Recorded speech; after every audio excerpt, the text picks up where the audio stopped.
ایک آنکھ کے بدلے 1000 آنکھیں نکال لوں گا، توما نے کہا۔ خدا کی قسم تو دوسری آنکھ بھی دینے کے لیے آیا ہے، شرجیل رضی اللہ عنہ نے کہا۔ دونوں آمنے سامنے آ گئے اور دونوں گھوڑے سے اتر آئے۔ دونوں کے ہاتھوں میں تلواریں اور ڈھالیں تھیں اور دونوں تیغ زنی کے ماہر تھے۔ شرجیل رضی اللہ عنہ کو توقع تھی کہ توما کی ایک ہی آنکھ ہے اور اس کی دوسری آنکھ زخمی ہے، اس لیے وہ لڑ نہیں سکے گا، لیکن وہ پوری مہارت سے لڑ رہا تھا۔ شرجیل رضی اللہ عنہ کو تو یہ معلوم ہی نہیں تھا کہ تیر ابھی تک توما کی آنکھ میں ہے۔ شرجیل رضی اللہ عنہ کا ہر وار توما بچاتا جا رہا تھا اور توما کا ہر وار شرجیل رضی اللہ عنہ بچا رہے تھے۔ شرجیل نے ایک وار بڑا ہی زوردار کیا۔ ان کی تلوار پہلے توما کے آہنی خود پر لگی اور وہاں سے پھسل کر کندھے پر جا لگی جہاں آہنی زرا تھی۔ اتنا زوردار وار لوہے پر پڑا تو تلوار ٹوٹ گئی۔ توما نے للکار کر وار کیا جو شرجیل نے ڈھال پر لیا۔ اب وہ تلوار کے بغیر تھے، وار صرف روک سکتے تھے۔ توما بڑھ بڑھ کر وار کر رہا تھا۔ شرجیل رضی اللہ عنہ کے دو مجاہدوں نے دیکھ لیا کہ شرجیل رضی اللہ عنہ تلوار کے بغیر خطرے میں ہیں، تو وہ شرجیل اور توما کے درمیان میں آ گئے۔ شرجیل نے ادھر ادھر دیکھا، وہ کسی کی تلوار ڈھونڈ رہے تھے۔ کچھ دور انہیں اپنے ایک شہید مجاہد کی لاش کے قریب اس کی تلوار پڑی نظر آئی۔ انہوں نے دوڑ کر تلوار اٹھا لی اور واپس آئے، لیکن توما وہاں نہیں تھا۔ شرجیل رضی اللہ عنہ نے اپنے دونوں مجاہدوں سے پوچھا کہ رومی سالار کہاں ہے۔ انہوں نے بتایا کہ وہ پیچھے ہٹتے ہٹتے لڑائی کے ہنگامے میں گم ہو گیا ہے۔ انہوں نے اسے گھوڑے پر سوار ہوتے دیکھا تھا۔ شرجیل رضی اللہ عنہ کے اعصاب پر بڑا تکلیف دہ دباؤ تھا۔ انہیں پوری طرح یقین نہیں تھا کہ وہ رومیوں کو شکست دے سکیں گے۔ لڑنے میں شرجیل رضی اللہ عنہ اور ان کے دستے نے کوئی کسر نہیں چھوڑی تھی۔ انہوں نے چند 100 سواروں کو الگ کر کے پہلو سے رومیوں پر ایک زوردار حلہ بولا۔ کچھ تو اس حلے نے کام کیا، کچھ رومی مایوس ہو گئے اور وہ پیچھے ہٹنے لگے۔ رومیوں میں یہ خوبی تھی کہ وہ بے ترتیب ہو کر نہیں بھاگتے تھے، بلکہ ترتیب اور تنظیم سے پیچھے ہٹتے تھے۔ شرجیل رضی اللہ عنہ نے انہیں پیچھے ہٹتے دیکھا تو ان کے پیچھے نہ گئے، کیونکہ مسلمانوں کی نفری تھوڑی رہ گئی تھی۔ شرجیل رضی اللہ عنہ خطرہ مول نہیں لینا چاہتے تھے۔ پیچھے جانے کی بجائے انہوں نے تیر اندازوں کو آگے کر کے پیچھے ہٹتے ہوئے رومیوں پر تیروں کا می برسا دیا۔ رومی اپنی لاشوں اور زخمیوں کو پیچھے چھوڑتے دروازے میں جا کر غائب ہو گئے۔ رومی جس دروازے سے بھی باہر آئے تھے وہ لاشیں اور زخمی پھینک کر اسی دروازے سے اندر چلے گئے۔ سب سے بڑا حملہ توما نے کیا تھا، وہ بھی ناکام رہا۔ اگر بات ناکامی تک ہوتی تو رومی ایسے حملے پھر بھی کر سکتے تھے، لیکن انہیں جو جانی نقصان اٹھانا پڑا وہ ان کی برداشت سے باہر تھا۔ ان کی نفری پہلے ہی کچھ اتنی زیادہ نہیں تھی اور اب تو آدھی رہ گئی تھی۔ توما کے لیے ایک اور دشواری یہ پیدا ہو گئی کہ جب شہر پناہ کے دروازے بند ہو گئے اور توما شہر میں آ کر رکا تو کئی شہریوں نے اسے گھیر لیا۔ سالار موسم، ایک آدمی نے کہا، ہم سلطنت روم کے وفادار ہیں۔ ہم نہیں چاہتے کہ روم کی شہنشاہی کو مزید نقصان پہنچے۔ ہم پہلے ہی عرض کر چکے ہیں کہ مسلمانوں کے ساتھ صلح کی بات کی جائے۔ شہریوں میں جو بے چینی اور بدامنی پھیل چکی ہے اسے اب آپ نہیں دیکھ رہے؟ ایک اور نے کہا، فوج جو نقصان اٹھا چکی ہے وہ آپ کے سامنے ہے اور آپ خود بھی زخمی ہیں۔ خطرہ یہ ہے کہ شہری جو اب نیم فاقہ کشی تک پہنچ گئے ہیں اپنی ہی فوج کے لیے نقصان کا باعث بن جائیں گے۔ توما جابر قسم کا سالار تھا۔ اس کی دلیری اور عزم کی پختگی میں کوئی شک نہیں تھا، لیکن اس کی حالت یہ ہو گئی تھی کہ جو شہری اس کے ساتھ بات کرتا تھا وہ اس شہر کی طرف دیکھنے لگتا تھا۔ یہ وہ توما نہیں تھا جو کسی کی بات کو برداشت نہیں کرتا تھا۔ اس کے چہرے کے تاثرات میں شکست صاف نظر آ رہی تھی۔ اس نے اپنی اس آنکھ پر ہاتھ رکھ لیا جس کے اندر تیر کا ایک ٹکڑا موجود تھا اور اوپر پٹی بندھی ہوئی تھی۔ صاف پتہ چلتا تھا کہ اسے یہ زخم پریشان کر رہا ہے۔ مجھے سوچنے دو، اس نے ہاری ہوئی آواز میں کہا۔ میں صلح کر لوں گا، لیکن کوئی ایسی شرط نہیں مانوں گا جو روم کی شہنشاہی کی تذلیل کا باعث بنے۔ دراصل توما ذہنی طور پر شکست تسلیم کر چکا تھا۔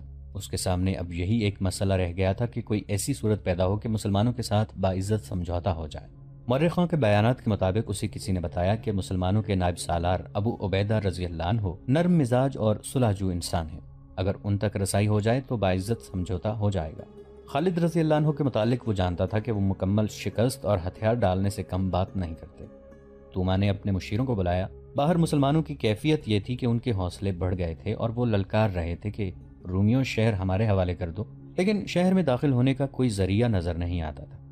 خالد رضی اللہ عنہ نے فیصلہ کر لیا کہ مجاہدین کو 1-2 دن آرام کے لیے دے کر شہر کے دروازے توڑنے کی یا دیوار میں سرنگ لگانے کی کوشش کریں گے۔ صبح طلوع ہوئی تو اللہ نے ایک غیر مسلم کو خالد رضی اللہ عنہ کے سامنے کھڑا کر دیا۔ یہ ایک یونانی تھا جس کا نام یونس ابن مرقس تھا۔ وہ رات کے وقت جب رومی اندر بیٹھے اپنے زخم چاٹ رہے تھے، شہر کی دیوار سے ایک رسے کے ذریعے اترا تھا۔ اس نے کہا کہ وہ ایک لڑکی کو حاصل کرنے کے لیے اپنی جان کا خطرہ مول لے کر آیا ہے۔ یہ لڑکی بھی یونانی تھی۔ اور یہ 18 ستمبر 634 عیسوی بمطابق 19 رجب 13 ہجری کا واقعہ ہے۔ 18 ستمبر کی رات خالد رضی اللہ عنہ کو بتایا گیا کہ قلعے کے اندر سے ایک آدمی آیا ہے جو اپنا نام یونس ابن مرقس بتاتا ہے۔ وہ قلعے سے نہیں آیا۔ خالد رضی اللہ عنہ نے کہا، اگر قلعے کے اندر سے ہی آیا ہے تو صاف نیت سے نہیں آیا، اگر باہر سے آیا ہے تو بھی اس کی نیت ٹھیک نہیں ہو سکتی۔ وہ رومیوں کا جاسوس ہوگا، اسے میرے پاس بھیج دو۔ وہ ایک جوان سال آدمی تھا، خوبرو اور پرتیلا تھا۔ خالد رضی اللہ عنہ کے 2 محافظوں نے اس کی تلاشی لی۔ اس نے کمر بند میں ایک خنجر اڑسا ہوا تھا جو اس نے چھپا کر نہیں رکھا تھا۔ یہ اس سے لے کر اسے خالد رضی اللہ عنہ کے خیمے میں بھیج دیا گیا۔ خالد رضی اللہ عنہ نے اسے سر سے پاؤں تک دیکھا، پھر اس پر نظریں جما دی۔ سالار اعلیٰ مجھے شک کی نگاہوں سے دیکھ سکتے ہیں، اس جوان سال آدمی نے کہا۔ میں آپ کے دشمن کے قلعے سے آیا ہوں، آپ کو مجھ پر شک کرنا چاہیے۔ میرا نام یونس ابن مرقس ہے اور میں یونانی ہوں۔ آپ کی اور رومیوں کی جنگ کے ساتھ مجھے کوئی دلچسپی نہیں۔ یونان کے نوجوان، خالد رضی اللہ عنہ نے کہا، کیا یہ بہتر نہیں ہوگا کہ اپنے آنے کا مقصد فوراً بتا دو؟ مقصد میرا ذاتی ہے، یونس ابن مرقس نے کہا۔ اگر آپ یہ پورا کر دیں تو میں آپ کی مدد کر سکتا ہوں۔ تو میری کیا مدد کرے گا؟ میں آپ کو قلعے کے اندر پہنچا سکتا ہوں، یونس ابن مرقس نے کہا۔ پھر دمشق آپ کا ہوگا، تو قلعے سے نکلا کیسے؟ خالد رضی اللہ عنہ نے کہا، میں کیسے یقین کروں کہ تو جھوٹ نہیں بول رہا؟ میں باب الشرق کے قریب فصیل سے رسہ لٹکا کر اترا ہوں، یونس ابن مرقس نے کہا۔ میرے آنے کا مقصد بھی سن لیں سالار اعلیٰ۔ دمشق میں یونانیوں کے 3-4 خاندان آباد ہیں، ایک یونانی لڑکی کے ساتھ میری محبت ہے۔ میں آپ کو بتا نہیں سکتا کہ ہم دونوں ایک دوسرے کو کس طرح چاہتے ہیں۔ آپ کی فوج نے دمشق کا محاصرہ کیا تو اس سے تھوڑی ہی دیر پہلے اس لڑکی کے ساتھ میری شادی ہو گئی۔ اتنے میں شہر میں شور اٹھا کہ مسلمانوں نے شہر کا محاصرہ کر لیا ہے۔ لڑکی کے والدین نے لڑکی کو میرے حوالے کرنے سے انکار کر دیا، کہتے ہیں کہ محاصرہ ٹوٹ جانے کے بعد لڑکی کو میرے حوالے کریں گے۔ سالار اعلیٰ، میں محبت کے ہاتھوں اتنا مجبور ہوں کہ انتظار نہیں کر سکتا۔ دراصل لڑکی کی ماں کی نیت ٹھیک نہیں، وہ اپنی بیٹی کی شادی ایک بڑے ہی مالدار تاجر کے ساتھ کرنا چاہتی تھی، لیکن اس کی بیٹی نے میری محبت کی خاطر اسے مجبور کر دیا کہ اس کی شادی میرے ساتھ کر دے۔ آپ کی فوج نے شہر کو محاصرے میں لے لیا تو اسے بہانہ مل گیا۔ اس نے کہا کہ ہر کوئی شہر کے دفاع میں لگا ہوا ہے، اچھا نہیں لگتا کہ تم دونوں شادی کی تقریب مناؤ۔ لیکن میں کیا کر سکتا ہوں؟ خالد رضی اللہ عنہ نے کہا، کیا میں یہاں محبت کی داستانیں سننے آیا ہوں؟ تو وہ بات فوراً کیوں نہیں کہہ دیتا جو کہنے آیا ہے؟ اگر تو کسی اور نیت سے آیا ہے تو یہاں سے زندہ کس طرح جائے گا؟ ابن الولید، یونس ابن مرقس نے لے کر کہا، کون ہے جو تیرے خیمے میں بری نیت سے آنے کی جرت کر سکتا ہے؟ جس نے سلطنت روم جیسی عظیم اور جابر سلطنت کو بنیادوں تک ہلا ڈالا ہے، اسے مجھ جیسے معمولی آدمی سے نہیں ڈرنا چاہیے۔ اور یہ بھی سوچ کہ میں رومی نہیں، یونانی ہوں۔ مجھے صرف اپنی بیوی چاہیے اور تجھے دمشق چاہیے۔ راز کی بات یہ ہے کہ 3-4 دن لڑائی نہیں ہوگی۔ کیوں نہیں ہوگی؟ دمشق کا سالار توما زخمی ہے، یونس ابن مرقس نے جواب دیا۔ لیکن لڑائی نہ ہونے کی وجہ یہ نہیں، ایک وجہ یہ بھی ہے کہ شہر کے لوگ سالار توما کے پیچھے پڑے ہوئے ہیں کہ وہ مسلمانوں کے ساتھ جنگ بندی اور صلح کی بات کرے۔ شہر میں اناج کی قلت قحط کی حد تک پہنچ گئی ہے، اور سب سے بڑی وجہ لڑائی نہ ہونے کی یہ ہے کہ کل رات دمشق کے لوگوں کا ایک جشن ہے جس میں روم کی فوج بھی شریک ہوگی۔ کسی کو کسی کی ہوش نہیں ہوگی۔ میں آپ کی یہ مدد کروں گا کہ فصیل پر کمند پھینکنے کی موزوں جگہ بتا دوں گا۔ آپ کے چند ایک آدمی فصیل پر چڑھائیں اور اندر سے ایک دروازہ کھول دیں، پھر آپ کی فوج شہر میں داخل ہو جائے گی۔ بعض مورخوں نے لکھا ہے کہ اہل دمشق اپنا کوئی سالانہ جشن منا رہے تھے۔ ایسے جشن میں وہ اتنی زیادہ شراب پیتے اور رنگ رلیوں میں ایسے مگن ہوتے تھے کہ انہیں اپنے پرائی کی ہوش نہیں رہتی تھی، اور فوج بھی اس میں شریک ہوتی تھی۔ لیکن اب ایسے محاصرے کی حالت میں دمشق والوں کا ایسا جشن منانا کہ وہ اپنے ہوش و حواس بھی کھو بیٹھیں، قابل یقین نہیں لگتا تھا۔ دمشق کے اندر کی حالت بیان کی جا چکی ہے۔ وہاں تو قحط اور خوف و ہراس کی کیفیت تھی۔ روم کی فوج کی بے شمار نفری ماری جا چکی تھی، لاشیں گل سڑ رہی تھیں اور زخمی اندر کراہ رہے تھے۔ ان حالات میں جشن کو تسلیم نہیں کیا جا سکتا۔ ایک یورپی مورخ ہنری سمتھ نے اس واقعے کو جس طرح بیان کیا ہے وہ حقیقی لگتا ہے۔ اس نے شام سے رومیوں کی پسپائی کے بیان میں لکھا ہے کہ دمشق کے محاصرے میں رومیوں کی حالت اتنی بری ہو گئی تھی کہ وہ ہتھیار ڈالنے پر آ گئے تھے۔ ان کے مذہبی پیشواؤں نے رومی سالار توما سے کہا تھا کہ ان سے خدا ناراض ہے۔ خدا کو راضی کرنے کے لیے مذہبی قسم کے جشن کا اہتمام کیا گیا تھا۔ دمشق میں دوسرے عقیدوں کے لوگ بھی تھے جو اپنے انداز سے مذہبی تقریب منعقد کر رہے تھے۔ چونکہ یہ مذہب کا اور فتح کے لیے دعا کا معاملہ تھا، اس لیے اس میں ہر کسی کی شرکت لازمی تھی۔ فوج کو بھی اس میں شامل ہونا تھا۔ اس یورپی مورخ نے یہ بھی لکھا ہے کہ ایسا کوئی خطرہ نہیں تھا کہ مسلمان قلعے پر چڑھائی کر دیں گے۔ یہ کوئی آسان کام نہیں تھا۔ مسلمانوں کی اپنی حالت ایسی مضبوط نہیں رہی تھی کہ وہ ہلہ بول دیتے۔ یہ تو خالد رضی اللہ عنہ کا عزم تھا، اور انہیں اپنے تمام سالاروں کا بھرپور تعاون حاصل تھا کہ دمشق کو چند دنوں میں سر کرنا ہے۔ یونس ابن مرقس کے متعلق تمام مورخ متفق ہیں۔ انہوں نے خالد رضی اللہ عنہ کو قائل کر لیا کہ انہیں قلعے میں داخل کر دے گا اور اس کے عوض وہ صرف یہ چاہتا ہے کہ اس کی بیوی اسے دلا دی جائے۔ خالد رضی اللہ عنہ نے اس یونانی پر اعتبار کر لیا اور اسے سب سے پہلے اسلام کی دعوت دی۔ میں نے اسلام کے متعلق بہت کچھ سنا ہے، یونس بن مرقس نے کہا، لیکن مجھے کوئی بتانے والا نہیں تھا اور میرا ہاتھ تھامنے والا کوئی نہ تھا۔ مجھے اپنے پاس رکھیں، میں اسلام قبول کرتا ہوں۔ کیا مجھے اپنا نام بدلنا پڑے گا؟ نہیں، خالد رضی اللہ عنہ نے کہا، تمہارا نام پہلے ہی اسلامی ہے۔ خالد رضی اللہ عنہ نے اسے مسلمان کر لیا اور اس سے پوچھنے لگے کہ کمند کہاں اور کس طرح لگائی جائے اور اندر دروازے کی حفاظت کا کیا انتظام ہے۔ یونس ابن مرقس نے انہیں پوری تفصیل سے سب کچھ بتایا۔ یونس ابن مرقس کو اتنا ہی معلوم تھا کہ 2-3 دن لڑائی نہیں ہوگی اور کل رات لوگ ایک تقریب یا جشن منائیں گے۔ اسے یہ معلوم نہیں تھا کہ رومی سالار توما ہمت ہار چکا ہے اور وہ کوئی اور چال چل رہا ہے۔ یہ چال توما اور اس کے مشیروں نے مل کر سوچی تھی۔ جس طرح مسلمانوں کے پاس اسی علاقے کے جاسوس موجود تھے، اسی طرح رومیوں کے پاس ایسے جاسوس موجود تھے جو خالد رضی اللہ عنہ اور ان کے تمام سالاروں کے کردار اور عادات کے متعلق پوری واقفیت رکھتے تھے۔ یہ عرب کے عیسائی تھے اور مکہ، مدینہ اور انہی علاقوں کے رہنے والے یہودی بھی تھے۔ یہ سب صرف جاسوس ہی نہیں تھے بلکہ ان میں سے 2-4 توما کے مشیر بھی بنے ہوئے تھے۔